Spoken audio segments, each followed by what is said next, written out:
दोस्तों नमस्कार। आप सभी का रैंकर सर्कल पर वेलकम है। मित्रों, मैं हूं राजीव रंजन और मैं बीपीएससी, बीएसएससी और बिहार एसआई में सेलेक्टेड हूं।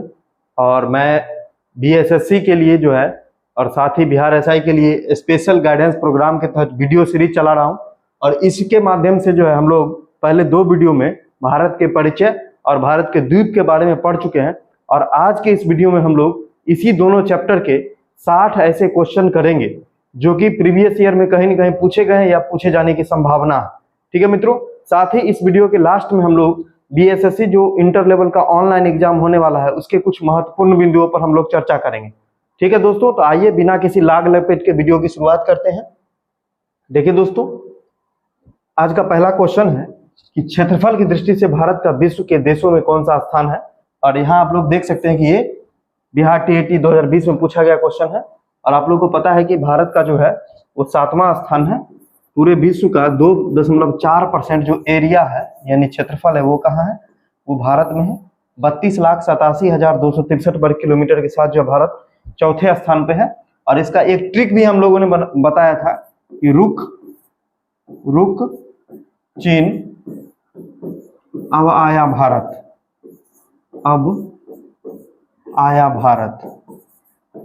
अब आया भारत। ये ट्रिक भी हम लोगों ने पढ़ा था।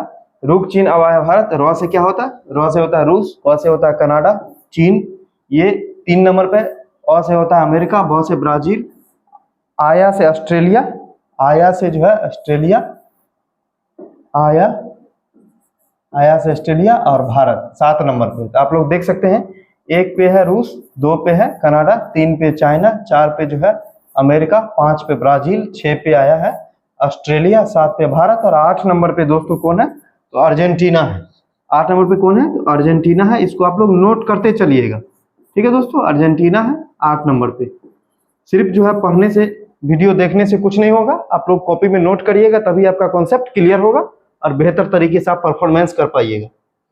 अगला क्वेश्चन है कि भारत का विश्व क्षेत्रफल जो है संसार का 2.4% है, परंतु इसकी जनसंख्या के बारे में पूछा है। जनसंख्या कितना है, 16% है, 17% है, 18% है और 28% है। तो 2011 की जनगणना के हिसाब से भारत की जनसंख्या दोस्तों वो थी 121 करोड़, जो कि संपूर्ण विश्व का कितना परसेंट था, तो 17.5% था। तो 17.5% के अप्रोक्स में कौन सा ऑप्शन है, ऑप्शन बी जो कि 17% है, इसलिए ये सही है। अब हम आगे देखते हैं कि निम्नलिखित जोरों में से कौन सा सही नहीं है, मतलब गलत को चुनना है। भारत का क्षेत्रफल जो है वो 3.28 मिलियन वर्ग किलोमीटर। देखिए 1 मिलियन में, मैंने पहले दिन बताया था कि मिलियन में भी क्वेश्चन पूछता है और 1 मिलियन में कितना होता है दोस्तों, तो 10 लाख होता है। 10 लाख होता है। तो 10 लाख से अगर भारत के क्षेत्रफल में भाग दीजिएगा तो भारत का क्षेत्रफल कितना है, 32,87,263। अगर हम इसको 10 लाख से भाग देते हैं तो आ जाता है 3.28 मिलियन वर्ग किलोमीटर, इसलिए ये ऑप्शन सही है।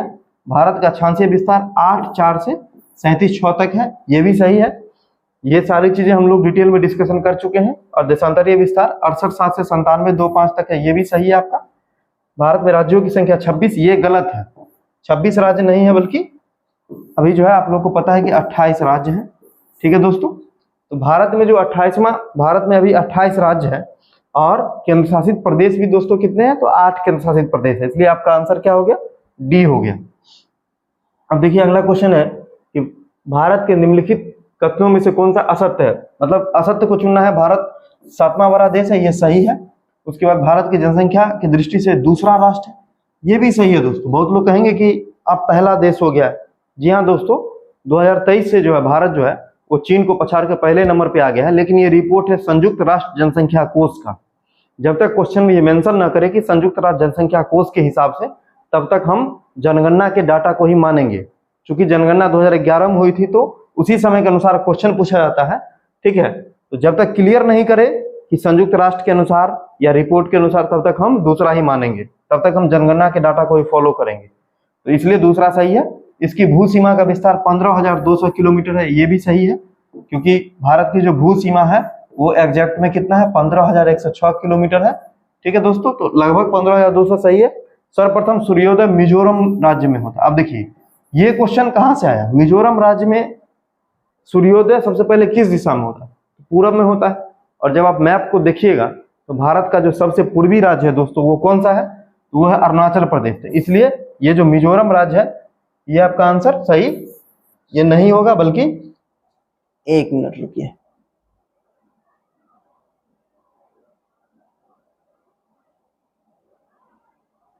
तो भारत का जो है अरुणाचल प्रदेश जो है इसका सही आंसर होगा, ठीक है। क्योंकि जब हम मैप पर देखते हैं तो यहाँ पर अरुणाचल प्रदेश जो है भारत का सबसे पूर्वी राज्य है, तो जो राज्य सबसे पूरब में होगा वही सूर्योदय सबसे पहले होगा, इसलिए मिजोरम में नहीं होगा, अरुणाचल प्रदेश में होगा। अब देखिए अगला क्वेश्चन है कि निम्नलिखित में से किस देश के साथ जो है भारत अपनी सबसे लंबी भूसीमा साझा करता है। इसका एक ट्रिक आप लोगों को पता है, ब छ पौन में बीए, बचपन में बी, ठीक है। इस ट्रिक को आप लोग को पता है, ब से क्या होता है तो बांग्लादेश होता है, ठीक है। च से क्या होता है तो चीन होता है, प से दोस्तों पाकिस्तान होता है, पाकिस्तान होता है, न से दोस्तों नेपाल होता है, म से दोस्तों म्यांमार होता है, म्यांमार होता है, ब से क्या होता है भूटान होता है, और ए से दोस्तों अफगानिस्तान होता है। ये लंबाई के अनुसार दोस्तों क्रम है, ठीक है। बांग्लादेश से सबसे लंबी सीमा साझा करता है, लंबाई आप लोगों को पता है 4096। ये बुक ये पीडीएफ में भी मैंने दे दिया है, 3488, 3323, 1751, 1643, 699 और 106 किलोमीटर। आप लोग भी याद कर लीजिएगा। इसका आंसर क्या हो जाएगा, सबसे लंबी सीमा जो है वो बांग्लादेश से साझा करता है। फिर देखिए अगला क्वेश्चन है कि भारत की लगभग 10 किलोमीटर की थल सीमा पड़ोसी देशों से जुड़ी हुई है। अभी हम तुरंत बताए थे 15,106 किलोमीटर जो है इसका सही आंसर होगा, ठीक है दोस्तों। अगला क्वेश्चन है कि भारत की मानक याम्योत्तर किस स्थान से गुजरती है। अच्छा, इसमें एक और क्वेश्चन था दोस्तों, एक और ऑप्शन है 7516। ये 7516 क्या है दोस्तों, ये समुद्री सीमा, ये क्या है समुद्री सीमा है। अगर थल सेना का थल का सीमा पूछे, यानी कि जमीनी सीमा पूछे, थलीय सीमा पूछे तो 15,106 है, जिसको कि लगभग में 15,200 किलोमीटर भी बोला जाता है। लेकिन अगर समुद्री सीमा के बारे में पूछा जाए तो 7516। टोटल समुद्री सीमा भारत की कितनी है 7516। और मुख्य भूमि का जब पूछा जाता है, मुख्य भूमि का मतलब हो गया ये मुख्य भूमि है, तो मुख्य भूमि का दोस्तों 6100 किलोमीटर है समुद्री सीमा, मुख्य तटीय रेखा, ठीक है। लेकिन संपूर्ण जैसे अंडमान निकोबार लक्षद्वीप जितने भी द्वीप समूह है वो सब का मिला के कितना है 7516। अब देखिए अगला क्वेश्चन है कि भारत की मानक समय रेखा इनमें से किस स्थान से गुजरती है। तो दोस्तों भारत की जो मानक समय रेखा है एग्जैक्टली मिर्जापुर से गुजरती है, ठीक है। पहले कहीं ना कहीं नैनी को लिया जाता था ऑप्शन में, लेकिन अब जो है दोस्तों वो मिर्जापुर से लिया जाता है और बहुत दिनों से लिया जा रहा है। तो मिर्जापुर का कोई एक अमरावती चौक है, वहीं से आपको एग्जैक्ट, तो ये यूपी का एक डिस्ट्रिक्ट है मिर्जापुर, तो वहीं से जो भारत की मानक समय रेखा गुजरती है। भारत की मानक समय रेखा दोस्तों कितनी होती है 82.5 डिग्री पूर्वी देशांतर, मतलब ईस्ट, 82.5 डिग्री पूर्वी जो है ईस्ट या पूर्वी जो है वो क्या है देशांतर। इससे भी जो है ये क्वेश्चन आते रहता है कि भारत की मानक समय रेखा कितनी है, तो 82.5 डिग्री पूर्वी देशांतर है दोस्तों। और ये कितने राज्यों से दोस्तों गुजरती है, तो ये 5 राज्यों से गुजरती है, 5 राज्यों से दोस्तों गुजरती है। ये राज्य कौन कौन से हैं, तो ये राज्य दोस्तों यूपी, एमपी मतलब उत्तर प्रदेश, फिर मध्य प्रदेश, फिर दोस्तों छत्तीसगढ़, फिर दोस्तों आपको आता है उड़ीसा और उड़ीसा और आंध्र प्रदेश, ठीक है दोस्तों। तो ये 5 राज्यों से दोस्तों गुजरती है भारत की मानक समय रेखा, 82.5 डिग्री पूर्वी देशांतर। और ये कितना आगे है ग्रीनविच से, तो 5 घंटा 30 मिनट जो है वो आगे है। 5 घंटा 30 मिनट जो है ग्रीनविच, जो कि लंदन में है, जहां से पूरे दुनिया का टाइम फिक्स होता है, वहां से 5 घंटा 30 मिनट आगे है। इतना सारा फैक्ट आपको पता होना चाहिए। अब देखिए अगला क्वेश्चन है कि भारत दक्षिण एशिया का तीसरा सबसे बड़ा देश है जो पृथ्वी के क्षेत्रफल का, देखिए ये बार बार मैं बता चुका हूं कि पृथ्वी के क्षेत्रफल का 2.4% जो है भारत में एग्जैक्ट है। तो यहाँ पर अप्रोक्स में ऑप्शन है ए, इसलिए 2.3%। चूंकि यह क्वेश्चन हूबहू 2 बार पूछा गया, एक एसटीटी में, एक बीएसएससी 2007 में, तो इसलिए मैंने सीधे सीधे यहाँ पर ले लिया। अब देखिए अगला क्वेश्चन है बांग्लादेश से सबसे लंबी सीमा साझा करने वाला राज्य कौन सा है। ये रेंज ऑफिसर, बिहार पुलिस का जो रेंज ऑफिसर है 2020 में ये क्वेश्चन आया हुआ है। देखिए तो बांग्लादेश से जो सबसे लंबी सीमा जो है ना दोस्तों, पश्चिम बंगाल साझा करता है। आप लोग मैप में जाके देख सकते हैं कि बांग्लादेश से जो है वो सबसे लंबी सीमा जो है वो पश्चिम बंगाल। बांग्लादेश से दोस्तों 5 राज्य सीमा साझा करता है। कौन कौन, पश्चिम बंगाल है, असम है, मेघालय है, मिजोरम है और त्रिपुरा, ठीक है। और त्रिपुरा तो 3 और बांग्लादेश से घिरा हुआ है। तो ये सारी चीजें हैं, लेकिन सबसे लंबी सीमा जो है वो पश्चिम बंगाल साझा करता है। अब देखिए अगला क्वेश्चन है कि कर्क रेखा भारत इनमें से किस राज्य से होकर नहीं गुजरती। दोस्तों कर्क रेखा कहते किसको है, आप लोगों को पता है या मैंने बताया भी था कॉन्सेप्ट से कि ये अगर पृथ्वी है, पृथ्वी के बीचों बीच काटने वाली जो अक्षांश होती है वो होती है 0 डिग्री अक्षांश, जिसको भूमध्य रेखा या विषुवत रेखा बोलते हैं। लेकिन 23.5 डिग्री जो उत्तरी अक्षांश होता है दोस्तों, इसको बोला जाता है कर्क रेखा। ठीक है, 23.5 डिग्री उत्तरी अक्षांश को कर्क रेखा बोला जाता है। और 23.5 डिग्री दोस्तों अगर दक्षिणी अक्षांश है तो इसको बोला जाता है मकर रेखा। मकर रेखा और बीच वाले को भूमध्य या विषुवत रेखा बोला जाता है। तो भारत में जो है वो कर्क रेखा जो है ये 23.5 डिग्री उत्तरी अक्षांश वाला जो है वो 8 राज्यों से गुजरता है और भारत को 2 भागों में बांटता है। ठीक है, भारत के बीचों बीच से गुजरता है और ये भारत को 2 भागों में बांटता है। और ये राज्य दोस्तों आप लोगों को एकदम बढ़िया से याद होना ही चाहिए कि गुजरात से लेकर के, यानी पश्चिम में गुजरात से प्रवेश करता है, गुजरात से हल्का राजस्थान में जाता है थोड़ा सा हिस्सा, उसके बाद मध्य प्रदेश, फिर छत्तीसगढ़ में, छत्तीसगढ़ के बाद झारखंड, फिर पश्चिम बंगाल, फिर त्रिपुरा और फिर मिजोरम होते हुए निकल के और सीधे म्यांमार में प्रवेश कर जाते हैं। तो ये 8 राज्यों में आप लोग चेक कीजिए कि त्रिपुरा है, बिल्कुल है, मध्य प्रदेश भी है, उड़ीसा दोस्तों नहीं है, राजस्थान है। अब राजस्थान में सबसे कम लंबाई है कर्क रेखा की और मध्य प्रदेश में सबसे ज्यादा लंबाई है कर्क रेखा की। ये चीज आपको ध्यान में होना चाहिए कि सबसे लंबी कर्क रेखा मध्य प्रदेश से, सबसे छोटी जो है वो राजस्थान से, और माही नदी जो है वो कर्क रेखा को 2 बार काटती है। ये सारे कॉन्सेप्ट मैं पहले क्लियर कर चुका हूं। तो इसका आंसर क्या हो जाएगा, उड़ीसा। उड़ीसा से दोस्तों कर्क रेखा नहीं गुजरती है, भारत की मानक समय रेखा दोस्तों गुजरती है। अब देखिए अगला क्वेश्चन क्या है, अगला क्वेश्चन है कि भारत की भू सीमाएं कितने देशों से जुड़ी हुई है। तो भारत की जो भू सीमा मतलब जमीनी सीमा है दोस्तों वो 7 देशों से जुड़ी हुई है।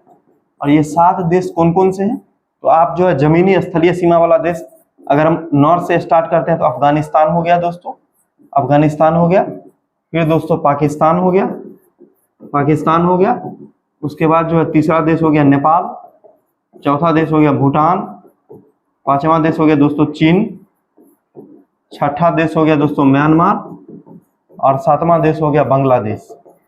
ये 7 ऐसे देश हैं जिससे भारत की जो है वह स्थलीय सीमा जुड़ी हुई है, और 2 देश है जिससे जलीय सीमा जुड़ती है, सीधे सीधे स्थलीय सीमा नहीं जुड़ती है। एक देश है दोस्तों हमारा निकटतम समुद्री पड़ोसी जिसको बोलते हैं श्रीलंका, और दूसरा दोस्तों है मालदीव। ठीक है, मालदीव। इस चीज को आपको ध्यान रखना है। उसके बाद दोस्तों देखिए सीमा रेखाएं दोस्तों 2 टाइप से होती है। एक होती है अध्यारोपित, जिसको कि मनुष्य या कृत्रिम सीमा बोलते हैं, मनुष्य द्वारा निर्मित कृत्रिम सीमा। जैसे पाकिस्तान, अफगानिस्तान की जो सीमा रेखाएं हैं वो कृत्रिम सीमाएं। ठीक है, वही चीन की भी सीमा रेखा भी कृत्रिम का हिस्सा है, जिसको कि मनुष्य ने डिवाइड किया है। और एक होता है नेचुरल, जो पहले से, जैसे कि म्यांमार की सीमा रेखा है, वो भारत और म्यांमार के बीच जो है वो एक तरह से नेचुरल सीमा रेखा।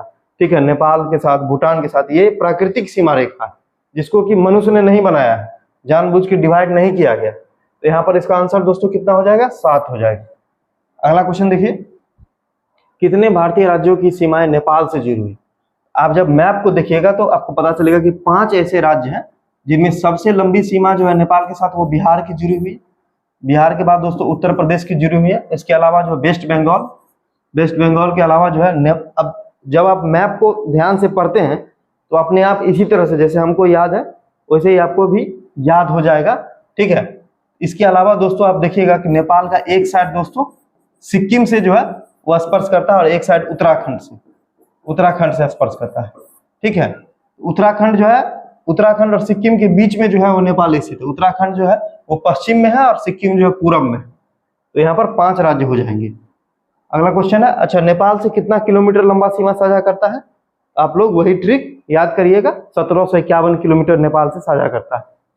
अब देखिए निम्नलिखित में से कौन सा अक्साई चीन का भाग है, STET 2020 में पूछा गया क्वेश्चन है। अब देखिए अक्साई चीन समझते हैं।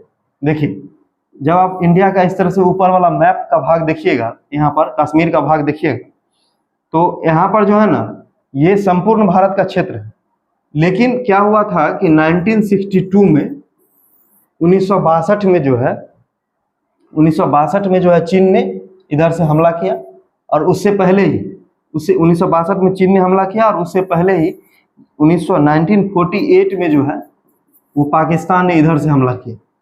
तो दोनों ने जो है कुछ कुछ क्षेत्र को कब्जा लिया है। तो जो चाइना ने जो 1962 में जो क्षेत्र को कब्जाया दोस्तों, उसको हम बोलते हैं, ये जो क्षेत्र है उसको बोलते हैं अक्साई चीन, अक्साई चीन।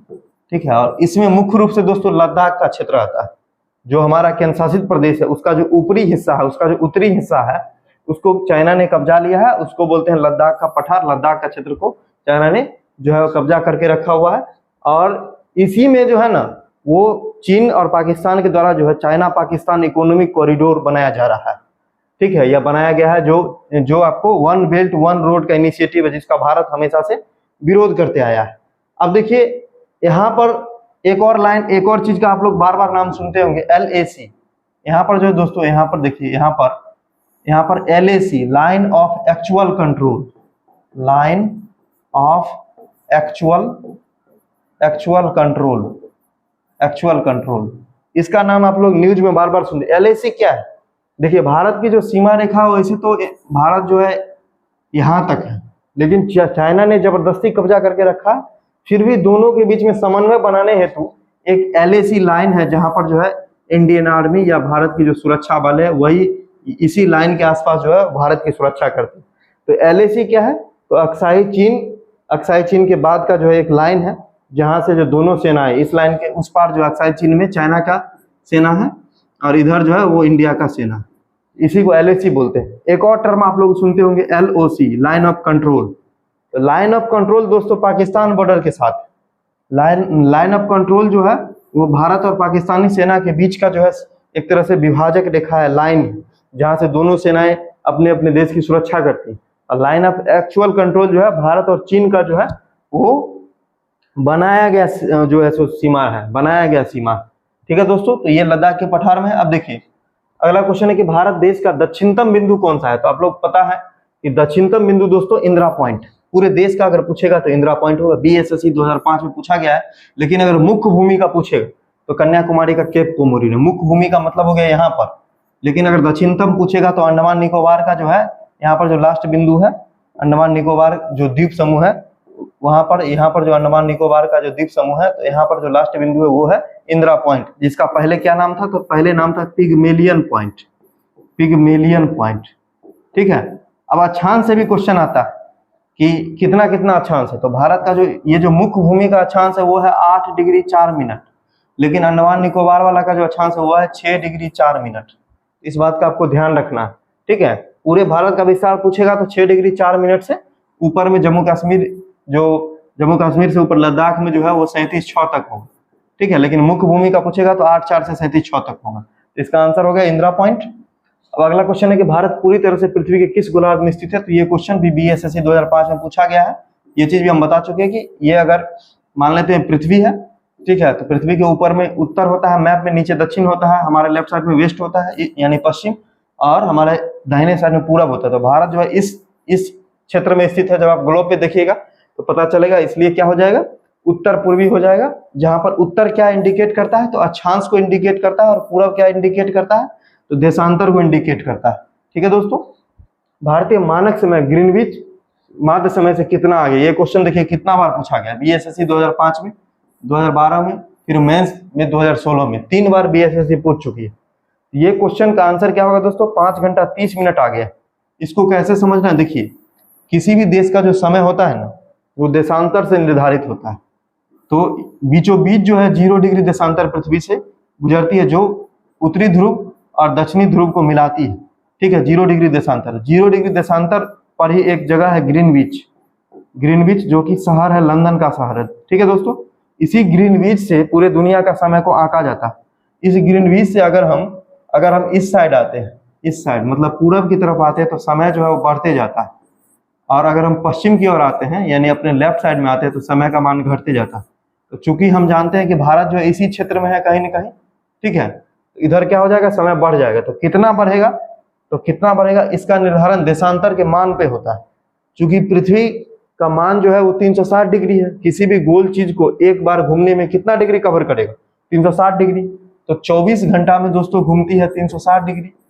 ठीक है, तो 1 घंटा में दोस्तों घूमेगी 360 में अगर हम भाग दे देते हैं 24 से, तो 15 डिग्री, ठीक है। तो 60 मिनट में 15 डिग्री घूमती है, तो 1 डिग्री घूमने में कितना लगेगा? 1 डिग्री घूमने में 4 मिनट लगेगा।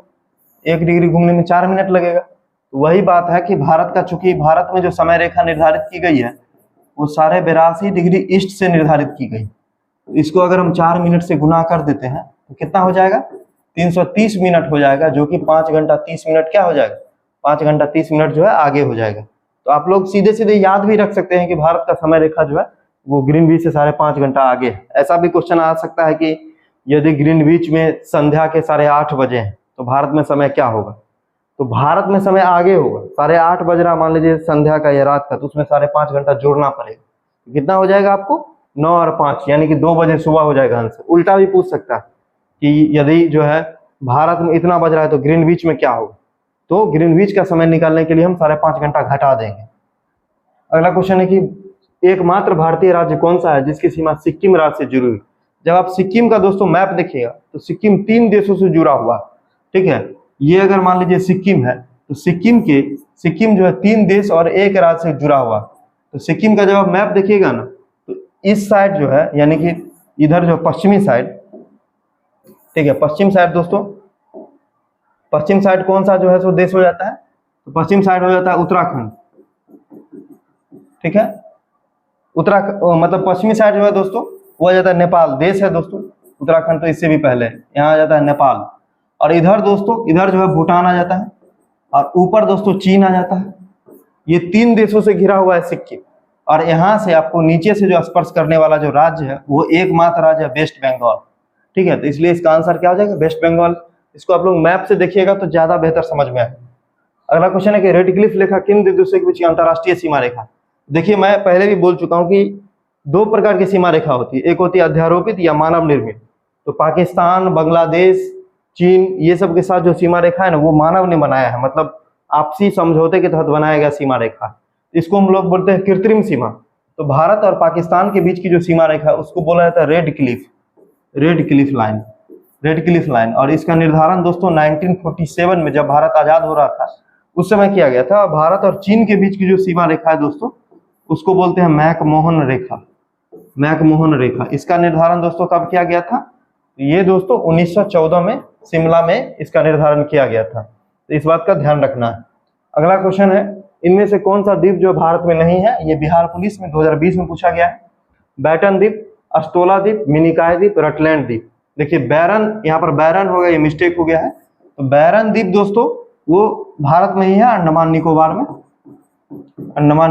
बैरन क्या है दोस्तों? तो बैरन एक सक्रिय ज्वालामुखी है, ठीक है। और इस द्वीप में जो है वो सक्रिय ज्वालामुखी, सक्रिय मतलब ज्वालामुखी दोस्तों 3 प्रकार का होता है। एक होता है सक्रिय, एक होता है सुसुप्त, एक होता है मृत। तो सक्रिय का मतलब इसमें उद्गार होने की संभावना बनी रहती है, मतलब अभी एक्टिव है, ठीक है। तो भारत का एक ही जो है सक्रिय ज्वालामुखी है वो बैरन द्वीप में स्थित है। और एक सुसुप्त ज्वालामुखी भी है जिसका नाम है नारकोंडम, वो भी अंडमान निकोबार बंगाल की खाड़ी के क्षेत्र में स्थित है। और ये सुसुप्त ज्वालामुखी है। इस दोनों से भी क्वेश्चन आते रहता है, इसलिए आपको बैरन और नारकोंडम का नाम याद रखना है। उसके बाद मिनिकॉय। तो मिनिकॉय आपको पता है कि लक्षद्वीप का सेकेंड बड़ा द्वीप, लक्षद्वीप का सबसे बड़ा द्वीप है ऑन्ड्रेट, सबसे छोटा द्वीप है बिट्रा, और दूसरा जो बड़ा द्वीप है, दूसरा बड़ा जो द्वीप है लक्षद्वीप का दूसरा बड़ा द्वीप है, ठीक है। ये जो है लक्षद्वीप का दूसरा बड़ा द्वीप है मिनिकॉय, ठीक है दोस्तों। उसके बाद रटलैंड द्वीप जो भी दोस्तों अंडमान निकोबार का ही एक पार्ट है। हम जानते हैं कि अंडमान निकोबार में 200 से अधिक द्वीप है। भारत में 2 द्वीप समूह है, ठीक है, एक लक्षद्वीप और दूसरा अंडमान निकोबार। तो अंडमान निकोबार में 200 से अधिक द्वीप है जिसमें से रटलैंड द्वीप एक है। अब देखिए अस्तोला द्वीप दोस्तों भारत में नहीं है बल्कि ये पाकिस्तान में है, अरब सागर में स्थित एक पाकिस्तान का निर्जनतम द्वीप, ठीक है। तो अस्तोला द्वीप जो भारत का नहीं है बल्कि किसका है? तो पाकिस्तान का। अस्तोला द्वीप जो है दोस्तों वो पाकिस्तान का है, आप लोग लिख लीजिए। और ये पाकिस्तान का बड़ा द्वीप है, पाकिस्तान का होता है ना, पाकिस्तान का सबसे बड़ा जो द्वीप है वो अस्तोला द्वीप है, जो कहाँ स्थित है? तो अरब सागर में स्थित है। इस पॉइंट को नोट कर लीजिए आप लोग।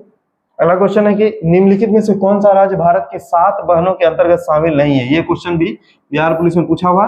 देखिए भारत के जो पूर्वोत्तर के 7 राज्य है ना, पूर्वोत्तर के 7 स्टेट, उनको बोला जाता है 7 सिस्टर्स, मतलब 7 बहन। तो उसमें दोस्तों सिक्किम शामिल नहीं है। उसमें कौन कौन राज्य शामिल है, तो इसको याद रखने का एक सिंपल फार्मूला है कि आप म्यांमार से टच करने वाले चारों राज्य का नाम जो है सीरियल से याद रखिए। म्यांमार से कौन कौन टच करता है, तो सबसे पहले अरुणाचल टच करता है, अरुणाचल प्रदेश टच करता है। उसके बाद दोस्तों नागालैंड, उसके नीचे आप आइएगा तो मणिपुर, उसके नीचे सबसे नीचे आइएगा तो क्या हो जाएगा, मिजोरम। मिजोरम मिजोरम ठीक है दोस्तों, ये 4 राज्य ऐसे हो गया। 3 राज्य ऊपर से असम, मेघालय, त्रिपुरा। असम, मेघालय और त्रिपुरा। सिक्किम दोस्तों, सिक्किम जो है पूरी तरह से नॉर्थ ईस्ट में नहीं है, ठीक है, इसलिए सिक्किम को इसमें शामिल नहीं किया जाता। और ये क्वेश्चन बार बार पूछा जाता है, तो यहाँ पर सिक्किम की जगह कुछ और भी ऑप्शन कभी भी दे सकता है, इसलिए आप लोग सीधा याद कर लीजिए सातों राज्य का नाम। अब अगला क्वेश्चन है कि भारत का सबसे बड़ा केंद्र शासित प्रदेश कौन सा। इसमें बहुत सारे लोगों को कंफ्यूजन है, ठीक है, शायद बाय मिस्टेक मैंने भी उस दिन शायद लद्दाख बोल दिया था, लेकिन एक्चुअली में लद्दाख नहीं है दोस्तों, एक्चुअली में जम्मू कश्मीर है। इसका जो है आप लोग एरिया चेक कर लीजिएगा कि भारत का जो सबसे बड़ा केंद्र शासित प्रदेश क्षेत्रफल की दृष्टि से दोस्तों कौन है, तो अभी फिलहाल में जम्मू कश्मीर है। उसके बाद लद्दाख का पोजीशन है। जब ये दोनों नहीं था तब कौन था, तो अंडमान निकोबार था। तो अंडमान निकोबार जब भी तीसरे नंबर पे है। लेकिन अगर पूछा जाए जनसंख्या के दृष्टिकोण से, सीधे सीधे अगर पूछा जाता है दोस्तों, तब तो हो जाता है आपको क्षेत्रफल के दृष्टिकोण से, लेकिन जनसंख्या के दृष्टिकोण से दोस्तों कौन है, तो दिल्ली जो है सबसे बड़ा केंद्र शासित प्रदेश है। अब देखिए अगला क्वेश्चन है कि सैडल पीक जो है किस द्वीप पर, बिहार ऐसा है 2024 में इसी बार का जो है वो पूछा गया क्वेश्चन है। तो सैडल पीक दोस्तों उत्तरी अंडमान में, जो अंडमान निकोबार की सबसे ऊंची चोटी है, आप लोग को पता है 732 मीटर जो है इसकी हाइट है, ठीक है। हालांकि हाइट लगभग नहीं, ये सब उतना इंपॉर्टेंट है जरूर, लेकिन हाइट वगैरह जो है ना बहुत कम बार पूछा जाता है, उससे ज्यादा इंपॉर्टेंट है इसका नाम, ठीक है। तो उत्तरी अंडमान में सैडल पीक है। मध्य अंडमान दोस्तों सबसे बड़ा है, सबसे बड़ा अंडमान का सबसे बड़ा द्वीप जो दोस्तों वो कौन है, तो मध्य अंडमान। दक्षिणी अंडमान में दोस्तों पोर्ट ब्लेयर जो उसकी राजधानी है ना, दक्षिणी अंडमान में स्थित है पोर्ट ब्लेयर जो यहाँ पर स्थित है। पोर्ट ब्लेयर में एक हवाई अड्डा भी है जिसका नाम है वीर सावरकर हवाई अड्डा, ठीक है। उसके बाद ग्रेट निकोबार जो कि सबसे नीचे है, जहां पर स्थित है इंदिरा पॉइंट। तो ये सारी चीजें हैं आपको। अब देखिए अगला क्वेश्चन क्या है कि सर्करिक विवाद किन 2 देशों के बीच में। देखिए जब आप भारत का मैप बनाइएगा इस तरह से यहाँ पर, तो ये देखिए गुजरात में ये जो बीचों बीच का जो ये जो क्षेत्र है, ये जो गुजरात में आप लोग ये जो देख रहे होंगे, ये जो क्षेत्र है, ये यहाँ वाला जो क्षेत्र है दोस्तों, यही दोस्तों सर्करिक है, ठीक है। और यहीं पर दोस्तों भारत का सबसे पश्चिमी बिंदु स्थित है जिसको गौरा मोता बोला जाता है। तो ये सर्करिक विवाद जो है ना, इस साइड जो दोस्तों वो हमारा पड़ोसी देश है पाकिस्तान। तो ये जो विवाद है वो भारत और पाकिस्तान के बीच में, इसी सर्करिक से जो है 1965 में जो है वो कुछ सेनाएं घुस आई थी, जिसके बाद जो है लड़ाई शुरू हो गया था। जब विवाद बढ़ा तो ब्रिटेन ने समझौता कराया, तो 90% जो है ना इसका हिस्सा, ठीक है दोस्तों, वो अभी भी भारत में है और 10% ही जो पाकिस्तान के पास है। लेकिन यहाँ पर ये क्यों फेमस है, तो इसको बोला जाता है कच्छ का रण, ठीक है। तो कच्छ का रण है, दलदली क्षेत्र है, बहुत ही चौड़ा सर्करिक पट्टी है। तो ये विवाद जो है भारत और पाकिस्तान के बीच में है, इतना आपको ध्यान रखना है। अब अगला क्वेश्चन है कि निम्नलिखित में से किस राज्य की भू सीमा नेपाल से जुड़ी हुई नहीं। बिहार पुलिस में पूछा हुआ क्वेश्चन है, तो आप लोग को देश के साथ याद रखना है।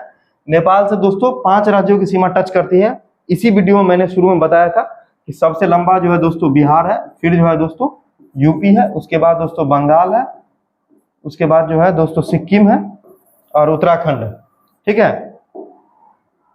बंगाल मतलब ये लंबाई के अनुसार नहीं है, लंबाई के अनुसार बस मैं 2 राज्यों का नाम बिहार और यूपी आपको याद रखना फर्स्ट सेकंड में। बंगाल के बाद जो होता है दोस्तों वो एक होता है सिक्किम और दूसरा होता है दोस्तों यूके यानी उत्तराखंड। इससे जो है टच करता है, तो इसमें से झारखंड ऐसा राज्य जिसे टच नहीं करता है, ये आपको ध्यान में रखना। अगला क्वेश्चन दोस्तों कि भारत किस देश के साथ सबसे लंबी सीमा बनाता है, तो ये क्वेश्चन शायद दोबारा आ गया है। इसका आंसर क्या हो जाएगा, इसका आंसर हो जाएगा बांग्लादेश, ठीक है। ये देखिए ESI में भी और बिहार पुलिस में भी पूछा गया। अगला क्वेश्चन है कि इनमें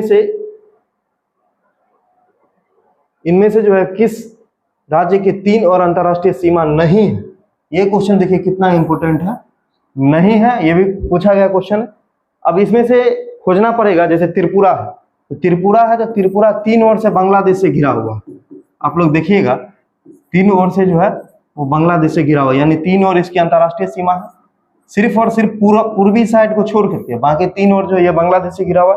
सिक्किम भी अभी तुरंत हम बताए थे थोड़ा देर पहले कि 3 अंतर्राष्ट्रीय देशों से जुड़े। अगर सिक्किम है तो सिक्किम के उत्तर में जो है वो चाइना है, ठीक है।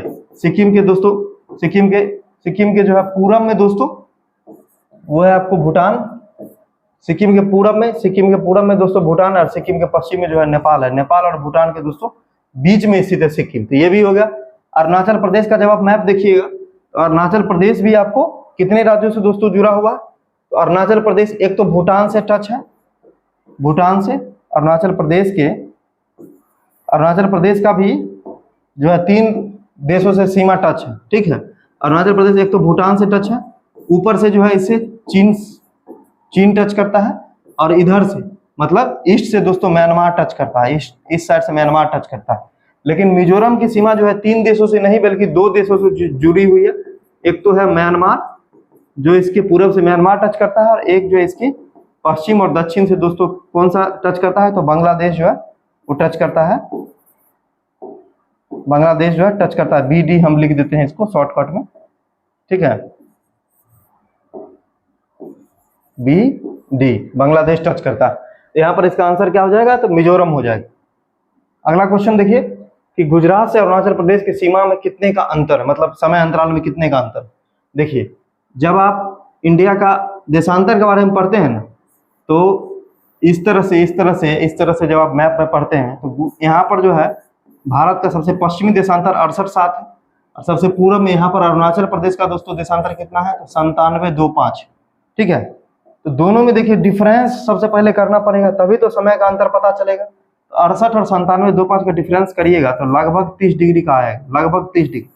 और 1 डिग्री का जो मान होता है दोस्तों 4 मिनट होता है। 30 डिग्री का मान कितना हो जाएगा? 30 डिग्री का दोस्तों मान हो जाएगा 120 मिनट, ठीक है। तो 30 डिग्री का जो मान हो जाएगा, 1 मिनट रुकिए,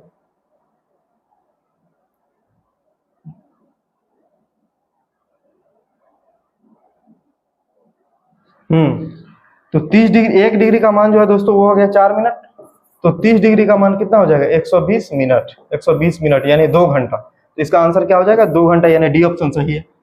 आगे हम बढ़ते हैं कि इनमें से कौन सा जलडमरूमध्य तमिलनाडु और श्रीलंका को अलग करता है। तो ये सिंपल सा है, पाक जलडमरूमध्य। जलडमरूमध्य का मतलब होता है कि 2 जो स्थल भाग है उसको अलग करता है। तो जब आप भारत का दक्षिणी भाग पढ़िएगा तो यहाँ पर एक देश है श्रीलंका, यहाँ पर ये श्रीलंका है और ये भारत है। इसके बीच में दोस्तों ये एक जल का सरकरा पट्टी है, वो है पाक जलडमरूमध्य, जो भारत और श्रीलंका को अलग करता है।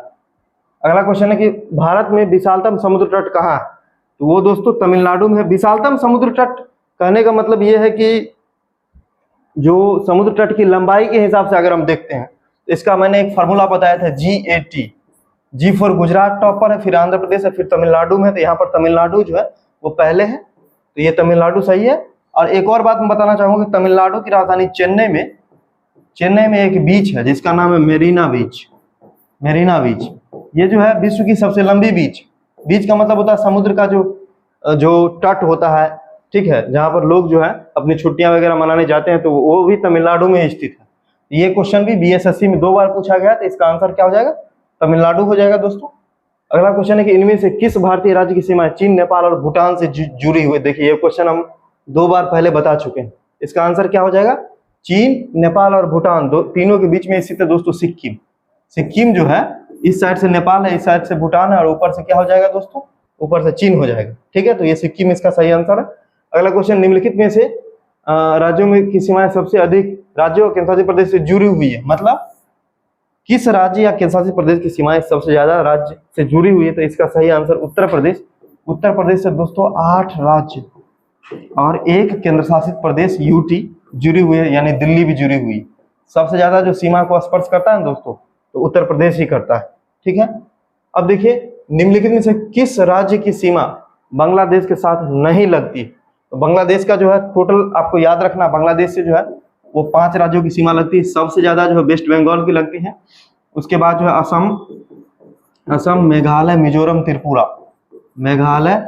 मिजोरम और त्रिपुरा, इस 5 राज्यों की सीमा लगती है। त्रिपुरा से 3 और लगती है, असम से सबसे ज्यादा लंबा लगती है, इसमें से दोस्तों मेघालय से जो है वो सीमा नहीं लगती है बांग्लादेश की। अगला क्वेश्चन है कि करतारपुर कॉरिडोर किस किस देशों को जोड़ता है, बिहार पुलिस से पूछा गया। देखिए करतारपुर, देखिए सिख धर्म के संस्थापक गुरु नानक का जन्म स्थली, गुरु नानक देव जी का जो है, गुरु नानक का जन्म जो हुआ था 1539 में हुआ था करतारपुर में।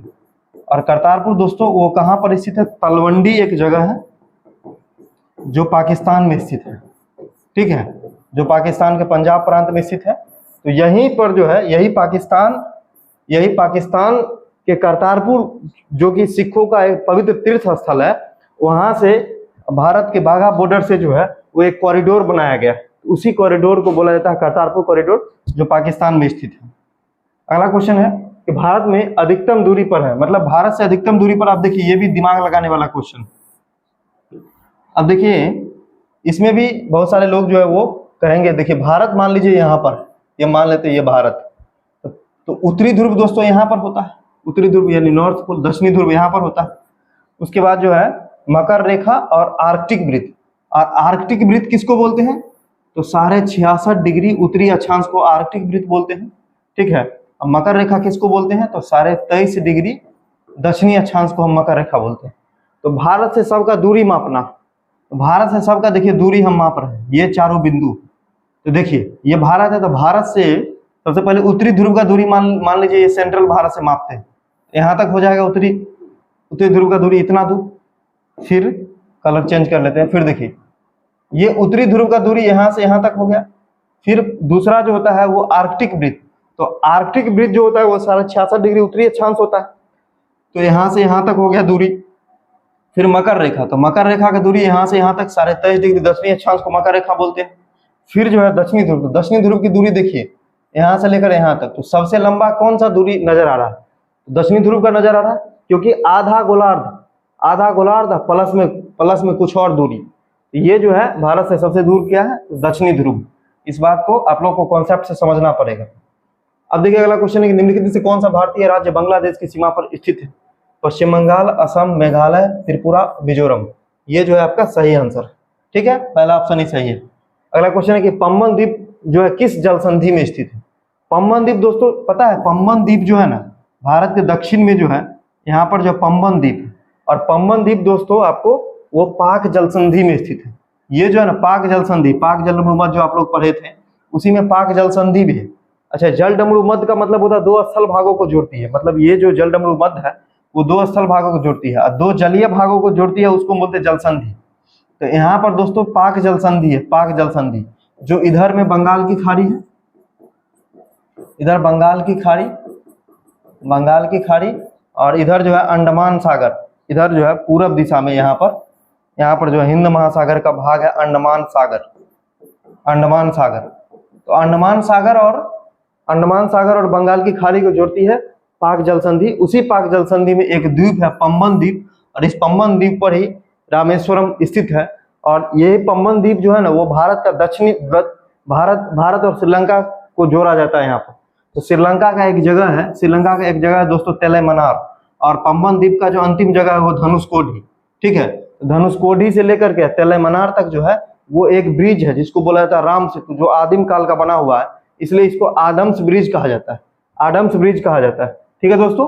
इस बात का आप लोगों को ध्यान रखना है कि पाक जल संधि में जो है यहाँ पर पाक जल संधि है, वहां पर स्थित है पम्बन ब्रिज। जल संधि और जलडमरू मध्य में कंफ्यूज नहीं करना है। जल संधि दो बड़े जल के क्षेत्र को जोड़ती है, जलडमरू मध्य जो बड़े स्थल को जोड़ती है, ठीक है। तो अगर पूछेगा पाक जलडमरू मध्य तो भारत और श्रीलंका के बीच में, पाक जल संधि पूछेगा तो बंगाल की खाड़ी और अंडमान सागर के बीच में। अब पम्बन द्वीप जो है दक्षिण में स्थित है। द्वीप का मतलब होता है कि जिसके चारों ओर जो है पानी ही पानी। तो मुख्य भारत से यानी दक्षिणी भारत से थोड़ा सा अलग हटके जो है ये पम्बन द्वीप जो है स्थित है।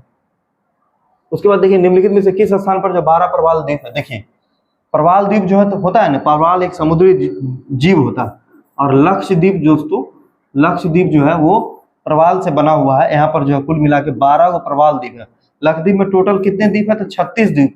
36 द्वीप में जो है 12 प्रवाल द्वीप है, और 36 में से 10 पर ही जो है जीवन है, कहीं कहीं 11 भी देता है, लेकिन 10 मान के चलेंगे तो 10 पर यहाँ पर जीवन है। तो यहाँ पर कह रहा है कि ये इसका आंसर क्या हो जाएगा, लक्षद्वीप हो जाएगा।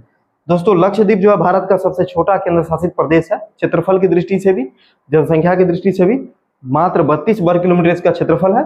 लक्षद्वीप की जो राजधानी है दोस्तों वो कवरत्ती है।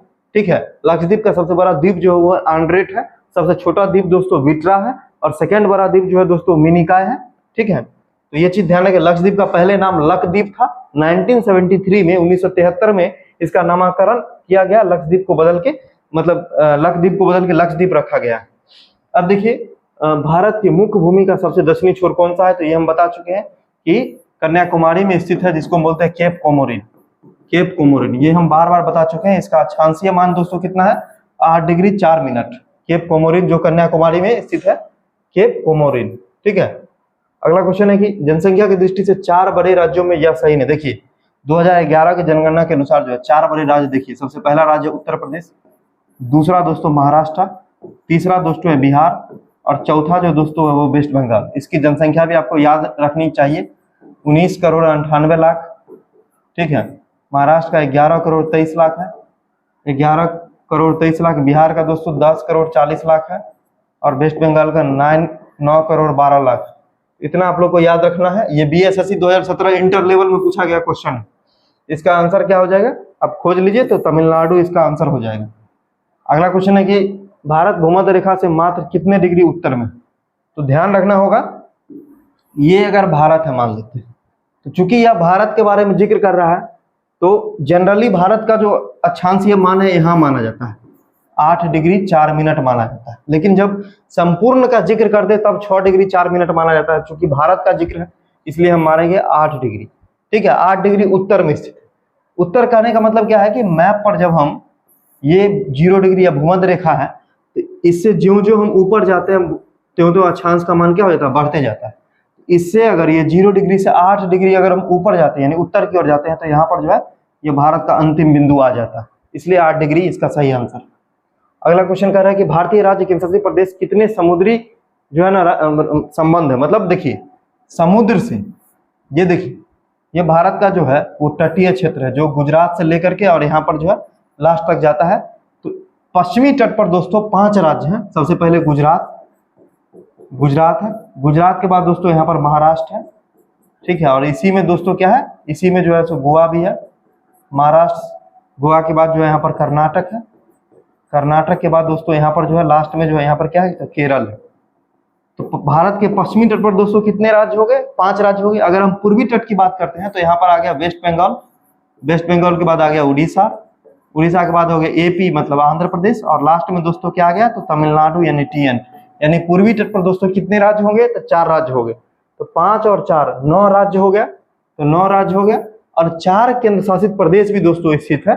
4 केंद्र शासित प्रदेश में एक तो हो गया अंडमान निकोबार, दूसरा हो गया दोस्तों लक्षद्वीप, तीसरा हो गया पुदुचेरी, और चौथा जो हो गया दोस्तों, चौथा कौन सा केंद्र शासित प्रदेश हो गया जो समुद्र में स्थित है, तो दादर नगर हवेली एंड दमन दीव। दोनों का एक साथ कर दिया गया। तो ये 4 जो है केंद्र शासित प्रदेश जो है वो स्थित है किसमें, तो समुद्र में स्थित है।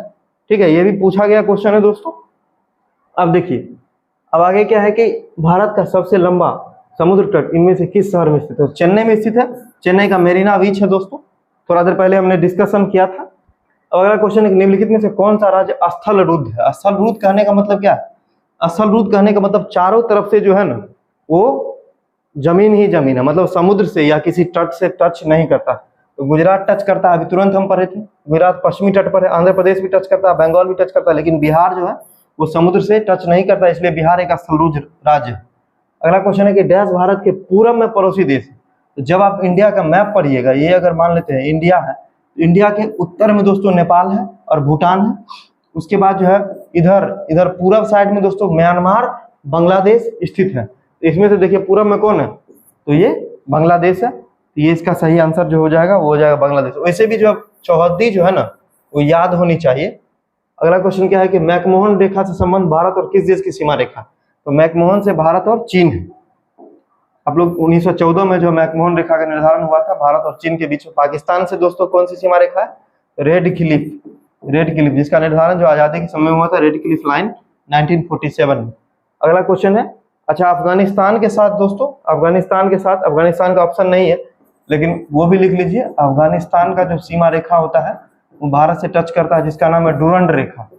ठीक है, डुरंड रेखा। ठीक है, अगला क्वेश्चन देखिए, निम्नलिखित में से कौन सा राज्य भूटान के साथ अपनी सीमा साझा करता है? अब भूटान के साथ जो है वो आप लोग देखिएगा कि भूटान जो है ना, वो जब आप ऊपर में देखिएगा तो भूटान जो है एकदम सेकेंड लास्ट पोजीशन पे है। यहाँ पर अरुणाचल प्रदेश होगा दोस्तों, और यहाँ पर जो है भूटान। ठीक है, तो ये हो जाएगा आपको अरुणाचल प्रदेश जो उससे सीमा टच करता है। अब देखिए भूटान जो है दोस्तों किस किस से टच करता है, तो वेस्ट बंगाल से करता है, असम से करता है, सिक्किम से करता है और अरुणाचल प्रदेश से करता है।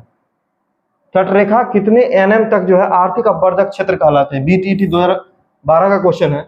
आप लोग को हम बताए थे कि कोई भी समुद्री तट है, मान लेते हैं कि ये समुद्री तटरेखा, ठीक है, और इस तटरेखा के चारों ओर देखिए यहाँ पर कहीं ना कहीं जल गया होगा, ये जल का भाग होगा क्योंकि तटरेखाएं टेढ़ी मेढ़ी होती है। ये जो अंदर का जो जल होता है ना उसको हम बोलते हैं आंतरिक जल। क्या बोलते हैं? आंतरिक जल बोलते हैं। ठीक है, ये है आंतरिक जल होता है। और ये जो एक सीधी रेखा होती है उसको हम बोलते हैं आधार रेखा। क्या बोलते हैं? आधार रेखा यानी बेस लाइन। इस बेस लाइन से 12 नॉटिकल मील 24 नॉटिकल मील और 200 नॉटिकल मील का जो है वो नामकरण जो है अपनी सुविधा के अनुसार किया गया है। ठीक है, तो जो 200 नॉटिकल मील वाला जो क्षेत्र होता है उसको हम बोलते हैं EEZ यानी कि आर्थिक अपवर्जक क्षेत्र बोला जाता है। 24 नॉटिकल मील वाला जो होता है उसको हम बोलते हैं तटस्थ क्षेत्र या कंटिन्यूअस जोन होता है, और इसको हम बोलते हैं क्षेत्रीय सागर, टेरिटोरियल सी, इसको बोलते हैं क्षेत्रीय सागर। ठीक है, तो तीनों का यूज अलग अलग है। जैसे किसी भी देश का जो समुद्री तटरेखा है वहां से लेकर के उसके आधार रेखा से लेकर के 200 नॉटिकल मील तक जो है ना वह देश रिसर्च कर सकता है, साफ सफाई कर सकता है समुद्र में, आर्थिक संसाधनों का पता लगा सकता है। उसके बाद जो 24 नॉटिकल मील तक होता है वो क्या कर सकता है, जैसे कस्टम ड्यूटी होता है, सीमा शुल्क होता है। उसके बाद जो है कोई अगर जैसे खनिज वगैरह मिल गया, तेल वगैरह, तो उसका दोहन कर सकता है। और 12 नॉटिकल मील तक जो होता है वो किसी भी देश का जो होता है ना वो पूर्ण अधिकार होता है। तो इसका आंसर दोस्तों क्या हो जाएगा? वो हो जाएगा 200 नॉटिकल मील। अच्छा, नॉटिकल मील अलग होता है, नॉटिकल मील से अलग होता है। एक नॉटिकल मील यानी कि समुद्री मील में जो होता है दोस्तों वो 1852 मीटर होता है। इस बात का आप लोग को ध्यान रखना चाहिए। जबकि एक मील जो होता है वो लगभग 1.6 किलोमीटर के अप्रोक्स होता है। तो दोनों में बहुत बड़ा अंतर है, इस बात का ध्यान रखिएगा। समुद्री मील अलग होता है। समुद्री दूरी को मापने के लिए समुद्री मील या नॉटिकल मील का इस्तेमाल करते हैं। भारत का दक्षिणी भाग त्रिकोणीय आकार का डैश है। देखिए ये भारत का दक्षिणी भाग है, और दक्षिणी भाग के बारे में जान जाइए कि दक्षिणी भाग जो है वो 3 तरफ समुद्र से घिरा हुआ है। ठीक है, इसके पूर्व में दोस्तों यहाँ पर क्या है, तो बंगाल की खाड़ी है, बंगाल की जो है यहाँ पर खाड़ी है। जबकि इसके जो है इसके अगर हम पश्चिम में बात करते हैं दोस्तों, पश्चिम में यहाँ पर अरब सागर है, पश्चिम में क्या है, तो अरब सागर है। और दक्षिण में दोस्तों क्या है, तो हिंद महासागर। यहाँ पर जो क्या है, हिंद महासागर। भारत एकमात्र देश है जिसके नाम पर जो है ना वो महासागर का नाम पड़ा है। हिंदुस्तान के नाम पर हिंद महासागर पड़ा है। इसका पहले नाम था रत्नाकर। तो जिस जमीन के 3 तरफ पानी होता है उसको हम बोलते हैं प्रायद्वीप। इसको हम क्या बोलेंगे, प्रायद्वीप। तो ये भारत का जो है ना सबसे पुराना भाग, भारत का सबसे पुराना भाग है। ठीक है, भारत का सबसे पुराना भाग है। और यहाँ पर जो है ज्वालामुखी क्रियाएं 9 के बराबर होती है। ठीक है, तो ये जो है प्रायद्वीप कहलाता है। और जिस जमीन के, द्वीप किसको बोलते हैं? द्वीप का मतलब होता है जिसके चारों ओर जल क्षेत्र होता है, जिस जमीन के चारों ओर जल क्षेत्र होता है, यानी समुद्र के बीचों बीच में जो टापू होता है उसको हम द्वीप बोलते हैं। अगला क्वेश्चन है कि भारत का निम्नतम बिंदु कौन सा है? अब देखिए निम्नतम बिंदु का मतलब हो गया क्या, कि जो जमीनी स्तर से सबसे नीचे होता है। ये दोस्तों इसका आंसर हो जाएगा कुटनाड, केरल में एक जगह है। कुटनाड एक केरल में एक जगह है जो कि भारत का निम्नतम जो है ना वो भूमि है। अगला क्वेश्चन देखिए, अगला क्वेश्चन है कि निम्नलिखित में से किस भारतीय राज्य की सीमा अंतरराष्ट्रीय सीमाओं से स्पर्श नहीं करता है? ठीक है, अब अंतरराष्ट्रीय सीमा से स्पर्श देखिए बंगाल का करता है, हिमाचल प्रदेश भी करता है चीन से, पंजाब भी करता है पाकिस्तान से, लेकिन हरियाणा का जो है ना सीमा रेखा किसी राज्य से नहीं है, इसलिए हरियाणा जो है वो सही आंसर हो जाए। हरियाणा जो है ना भारत के राज्यों से घिरा हुआ। 10 डिग्री चैनल किसको किसको जोड़ता है? देखिए हम पिछले दिन के वीडियो में बताए थे कि 8 डिग्री चैनल मालदीव मिनी काय होता है, 9 डिग्री चैनल जो मतलब 8 डिग्री चैनल जो और 9 डिग्री चैनल के बारे में बताए थे और 10 डिग्री चैनल के बारे में बताए थे। ठीक है, मालदीव मिनी काय, लक्षद्वीप मिनी काय, और 10 डिग्री चैनल के बारे में बताए थे कि अंडमान और निकोबार को जोड़ता है। ठीक है, अंडमान के जो है 4 द्वीप फेमस है दोस्तों, ऐसे 200 प्लस द्वीप। ये है उत्तरी अंडमान, मध्य अंडमान, दक्षिणी अंडमान, ये होता है छोटा अंडमान या लिटिल अंडमान, ठीक है। उसके बाद निकोबार द्वीप के 2 द्वीप फेमस होते हैं, एक होता है कार निकोबार और एक होता है ग्रेट निकोबार, एक होता है ग्रेट निकोबार। इसके बीच में जो होता है यहाँ पर छोटा अंडमान और कार निकोबार, इसको जोड़ने का काम, यानी अंडमान और निकोबार को जोड़ने का काम 10 डिग्री चैनल करता है। 10 डिग्री चैनल का मतलब जो होता है एक सरकरा जलपट्टी होता है। यहाँ पर छोटा अंडमान और कार निकोबार, ऑप्शन ए जो है इसका सही आंसर हो जाएगा। अगला क्वेश्चन है, अच्छा इसी में जो है एक डंकन पास के बारे में बताए थे। तो दोस्तों डंकन पास जो होता है ना, वो छोटा अंडमान और यहाँ पर जो है दक्षिणी अंडमान के बीच में होता है। ये क्रम से जो है उत्तरी अंडमान है, ये मध्य अंडमान है और ये दक्षिणी अंडमान, ये दक्षिणी अंडमान। तो दक्षिणी अंडमान और छोटा अंडमान के बीच में दोस्तों क्या है, तो डंकन पास होता है। पास जो होता है ना, वो स्थलीय मार्ग होता है। पास का मतलब होता है एक स्थलीय रास्ता होता है, जबकि चैनल जो होता है वो जलीय मार्ग होता है। इस बात का ध्यान रखना है। अब अगला क्वेश्चन है कि कौन सा भारत को इंडोनेशिया से पृथक करता है। अब भारत और इंडोनेशिया के बीच में, जैसे अगर हम भारत के दक्षिणी भाग की बात करते हैं, तो यहाँ पर देखिए, यहाँ पर अंडमान है, फिर निकोबार है, और यहाँ पर दोस्तों इंडोनेशिया का जो है सुमात्रा। इंडोनेशिया क्या है, तो इंडोनेशिया जो है ना, वो विश्व का सबसे बड़ा द्वीप समूह, जहाँ पर लगभग 50,000 से भी ज्यादा द्वीप है, ठीक है। तो सबसे बड़ा द्वीप समूह है, तो इंडोनेशिया का एक द्वीप है सुमात्रा। सुमात्रा से लेकर के और भारत का जो दक्षिणतम द्वीप है, सबसे दक्षिणी जो द्वीप है अंडमान निकोबार का भी सबसे लास्ट पार्ट है ग्रेट निकोबार। यहाँ पर कौन सा पार्ट है, ग्रेट निकोबार। इसी ने ग्रेट निकोबार में जो है इंदिरा पॉइंट है। ये ग्रेट निकोबार से लेकर के और सुमात्रा के बीच में एक चैनल होता है जिसका नाम होता है ग्रेट चैनल। क्या नाम होता है दोस्तों, तो ग्रेट चैनल। तो ग्रेट चैनल जो होता है भारत और इंडोनेशिया को जोड़ने का काम करता है, ठीक है। अगला जो है देखिए कोको चैनल है। तो कोको चैनल के बारे में आप लोग जान जाइए। तो कोको चैनल भारत और म्यांमार को जोड़ता है।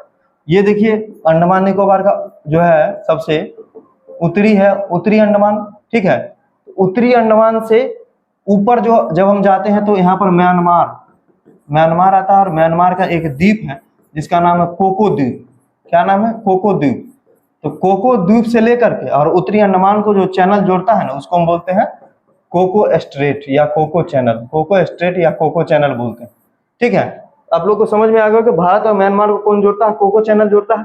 10 डिग्री चैनल किसको किसको जोड़ता है, तो छोटा अंडमान और कार निकोबार को जोड़ता है। उसके बाद पूछा जाता है ग्रेट चैनल जो है भारत और इंडोनेशिया को जोड़ता है, ठीक है। और डंकन पास किसको किसको जोड़ता है, तो डंकन पास होता है दक्षिणी अंडमान और लिटिल अंडमान को जोड़ता है, ठीक है दोस्तों। तो ये चीज आपको समझ में आ जाना चाहिए। पाक जल संधि किसके किसके बीच में, अभी हम तुरंत बताएं कि पाक जल संधि दोस्तों भारत और श्रीलंका के बीच में स्थित है। ये क्वेश्चन कई बार हो चुका है। इनमें से कौन सा चैनल अरब सागर में स्थित है। अरब सागर का मतलब क्या होता है दोस्तों, इस साइड जो है बंगाल की खाड़ी, और अरब सागर का मतलब इधर। तो इधर जो है क्या क्या स्थित है, इधर लक्षद्वीप स्थित है, ठीक है। इधर लक्षद्वीप में आपको पता है कि 8 डिग्री चैनल और 9 डिग्री चैनल जो है वो इधर स्थित है, इसलिए इसका आंसर जो हो जाएगा वो डी हो जाएगा, 8 डिग्री और 9 डिग्री चैनल, ठीक है। मालदीव में निकाय, लक्षद्वीप में निकाय, ये दोनों वाला चैनल जो है वो लक्षद्वीप यहाँ पर जुड़ा हुआ है। 8 डिग्री और 9 डिग्री जो लक्षद्वीप जुड़ा हुआ है, इसलिए आंसर जो है डी हो जाएगा। डंकन पास किसको किसको जोड़ता है, अब देखिए यहाँ पर जो है ना, डंकन जो है पास नहीं, डंकन जो है जल संधि होगा, ठीक है, क्योंकि समुद्र वाला ऑप्शन है। पास अगर रहेगा तो वो स्थल वाला देगा, जो हम अभी बताए थे कि लिटिल अंडमान और दक्षिणी अंडमान के बीच में डंकन पास स्थित। लेकिन यहाँ पर चूंकि ऑप्शन जो है जल संधि वाला है, इसलिए यहाँ पर लिखने में जो है कहीं न कहीं क्वेश्चन मिस्टेक है कि डंकन जल संधि। तो डंकन जल संधि दोस्तों अंडमान सागर और बंगाल की खाड़ी के बीच में स्थित। ये देखिए यहाँ पर जो है कहीं न कहीं डंकन जल संधि अंडमान निकोबार है, और इस साइड जो होता है बंगाल की खाड़ी है, इस साइड यानी कि पूरब में और पश्चिम में क्या होता है दोस्तों, तो अंडमान सागर स्थित है। तो दोनों के बीच में जो है वो डंकन जल संधि स्थित है। अगला क्वेश्चन देखिए, अगला क्वेश्चन है कि म्यांमार व अंडमान निकोबार के मध्य कौन सा चैनल है। तभी हम तुरंत बताए थे कोको चैनल, कोको चैनल है। अगला जो क्वेश्चन है कि पाक जल संधि किसे जोड़ती है। पाक जल संधि जो होता है, जल संधि पता है, जल संधि 2 खाड़ी को जोड़ती है, और हम जानते हैं कि पाक जलसंधि जो होता है वो कहीं न कहीं भारत और श्रीलंका को जोड़ता है। तो यहाँ पर जो है ना, यहीं पर जो है पाक जल संधि है, जो एक तरफ जो होता है मन्नार की खाड़ी को जोड़ता है। मन्नार की खाड़ी दोस्तों किसका हिस्सा है, तो ये श्रीलंका की तरफ से है, ठीक है, ये आपको श्रीलंका की तरफ से, और दूसरी और दोस्तों इधर जो है भारत की तरफ से क्या है, तो बंगाल की खाड़ी। क्योंकि जब जल संधि पूछा जाता है तो दो बड़े समुद्री क्षेत्र को जोड़ती है, तो इसका आंसर क्या हो जाएगा, मन्नार की खाड़ी और बंगाल की खाड़ी को दोस्तों पाक जल संधि जोड़ता है। इसी तरह से हम डंकन जल संधि के बारे में दोस्तों इससे पहले पढ़े थे, जो अंडमान सागर और बंगाल की खाड़ी से जोड़ता है, ठीक है। अगला क्वेश्चन, मालदीव और मिनिकॉय को अलग करता है। तो मालदीव और मिनिकॉय को दोस्तों 8 डिग्री चैनल जो है अलग करता है। आप लोग को हम बार बार बता चुके हैं कि अब इसमें भी कंफ्यूजन नहीं पालना है, ठीक है। देखिए यहाँ पर जो है सो मिनिकॉय है, जो लक्षद्वीप का दूसरा बड़ा द्वीप है, मिनिकॉय है, ठीक है, मिनिकॉय है। और मिनिकॉय से दोस्तों नीचे जो है भारत का समुद्री पड़ोसी जो है, जिसका नाम है मालदीव। तो इस दोनों के बीच में 8 डिग्री चैनल है, ठीक है। और मेन जो लक्षद्वीप है दोस्तों, मेन जो लक्षद्वीप का हिस्सा है वो मिनिकॉय से ऊपर है, वो मिनिकॉय से ऊपर है, यहाँ पर। इसके बीच में दोस्तों, इसके बीच में वो कितना डिग्री चैनल था, 9 डिग्री चैनल है, इसलिए बोला जाता है लक्षद्वीप और मिनिकॉय। लक्षद्वीप और मिनिकॉय जो होता है 9 डिग्री चैनल, और मालदीव और मिनिकॉय मतलब ये बीच में जो होता है वो होता है 8 डिग्री चैनल, और 10 डिग्री चैनल जो होता है वो आपको पता है छोटा अंडमान और कार निकोबार के बीच में स्थित है, ठीक है दोस्तों। उसके बाद है कि 8 डिग्री चैनल जो होता है वो किसको अलग करता है, तो अभी तुरंत हम बताएं कि मालदीव और मिनिकॉय को अलग करता है, ठीक है। 9 डिग्री जो होता है लक्षद्वीप और मिनिकॉय को अलग करता है। उसके बाद दोस्तों ग्रेट चैनल किसको जोड़ता है, तो ग्रेट चैनल भारत और इंडोनेशिया को जोड़ता है, ठीक है। तो इंडोनेशिया का सुमात्रा और ग्रेट निकोबार जो भारत का सबसे दक्षिणी द्वीप है उसको जोड़ता है, तो ये हो गया आपको ग्रेट निकोबार। अब देखिए दोस्तों, तो ये जो है आज का टॉप 60 क्वेश्चन था, जिसके बारे में हम लोगों ने डिटेल से डिस्कशन किया। अब कुछ चीजें हैं जिसके बारे में मैं बात करना चाहूंगा। देखिए दोस्तों, BSSC का जो एग्जाम है वो हो गया है ऑनलाइन, ठीक है। अब ऑनलाइन एग्जाम हो गया है तो बहुत लोग कंफ्यूज हैं कि तैयारी, क्वेश्चन, ये सब। तो हो सकता है दोस्तों कि इस बार एग्जाम के जो पैटर्न है उसमें थोड़ा बहुत आपको चेंज देखने को मिले, लेकिन बहुत बड़ा चेंज नहीं होगा, क्योंकि ऑनलाइन एग्जाम कोई ना कोई एजेंसी लेती है, तो क्वेश्चन के लेवल में थोड़ा बहुत उठापटक हो सकता है, लेकिन जो पैटर्न है दोस्तों वो कमोबेश पहले के जैसा ही रहेगा। हाँ, ऐसा हो सकता है कि जीके जीएस में दोस्तों स्टैटिक की तरफ जो है, स्टैटिक जीके की तरफ जो है ज्यादा झुकाव हो सकता है, क्योंकि जैसा एसएससी में, रेलवे में जिस टाइप का जीके पूछता है उस तरह का रुझान बन सकता है। ये चीजें संभावना है। और दूसरी संभावना ये है कि एग्जाम जो होगा वो अब जल्दी भी हो सकता है, एग्जाम जो होगा जल्दी भी हो सकता है। मतलब अभी से मान के चलिए कि 1.5-2 महीने के अंतराल में, यानी नवंबर तक एग्जाम होने की पूरी संभावना है, क्योंकि सरकार का फोकस भी कहीं ना कहीं रोजगार पे है। तो जो रोजगार प्रायोरिटी में होगा तो एग्जाम जल्दी लेके प्रयास ये होगा कि विधानसभा चुनाव से पहले जो है फाइनल कर दिया जाए, ताकि सरकार अपनी उपलब्धियों को गिना सके। इसके लिए आप लोग को तैयार रहना पड़ेगा। और इसी उद्देश्य से दोस्तों पहले तो मैंने ये सोचा था कि जो टॉपिक वाइज जो है सब्जेक्ट को हम बताएंगे, क्वेश्चन के साथ साथ करवाते चलेंगे, लेकिन अब जो है क्योंकि एग्जाम बहुत जल्दी होने वाला है, इसलिए जो है वो अब जो है आप लोगों के लिए जो 50 इंपोर्टेंट टॉपिक्स का वीडियो हम लाएंगे, जो स्टैटिक, जीके और सब्जेक्ट दोनों को मिला के होगा। मेरा ये प्रयास रहेगा दोस्तों कि जो 50 टॉपिक से आपके जीके जीएस का मैक्सिमम पार्ट कवर हो जाए। ये थोड़ा सा फास्ट हम पढ़ाएंगे, और हो सकता है इसके कारण वीडियो थोड़ा लंबा हो, क्योंकि 50 दिन में सिलेबस खत्म करना दोस्तों आप जानते हैं कि इतना आसान काम नहीं है। लेकिन मैं फिर भी महत्वपूर्ण चीजों को कवर करूंगा, ताकि आप लोगों को 70 to 80% जो क्वेश्चन है, 70% तक, कम से कम 70 से 75% तक जो क्वेश्चन है दोस्तों वो आपका इससे आ जाए। ये मेरा प्रयास रहेगा। इसी के लिए जो है हम 50 इंपोर्टेंट टॉपिक पर वीडियो लाएंगे। उसका PDF PPT आपको टेलीग्राम पर मिलेगा। जो लोग नहीं जुड़े हैं दोस्तों, वो टेलीग्राम चैनल है उससे जुड़ जाइएगा, ठीक है। टेलीग्राम चैनल है उससे जुड़ जाइएगा। और डेली दोस्तों हम लोग नेक्स्ट वीक से क्या करने वाले हैं कि जो स्टैटिक जीके को हम पढ़ाएंगे, ठीक है, एक दिन में एक टॉपिक कंप्लीट करवा देंगे। जैसे एक दिन अगर भारत का पर्वत पढ़ाए तो उसका जो है सारा कॉन्सेप्ट क्लियर करवा के, क्वेश्चन भी जो प्रीवियस ईयर में पूछा गया वो भी सेम डेट पर हम डिस्कशन करवा देंगे उसी वीडियो में। उसके बाद अगले दिन के क्लास में हम लोग जो है नेक्स्ट टॉपिक को पढ़ेंगे, और इस बीच में जो है ना आप लोग को एक दिन का पढ़ने का टाइम दिया जाएगा। और फिर जो है वो ग्रुप में, ये टेलीग्राम ग्रुप है, उसमें हम लोग क्या करवाएंगे, क्या करवाएंगे, तो ग्रुप में क्विज करवा देंगे, आप लोगों को क्विज करवा देंगे टेलीग्राम ग्रुप में, ताकि आपका जो है दोबारा से रिवीजन हो जाए। तो फिलहाल यही जो है सो मेरा प्लानिंग है। और आप लोग थोड़ा पेशेंस से रहिए, क्योंकि मेरे पास भी समय का थोड़ा अभाव है, तो डेली वीडियो नहीं आ सकता है।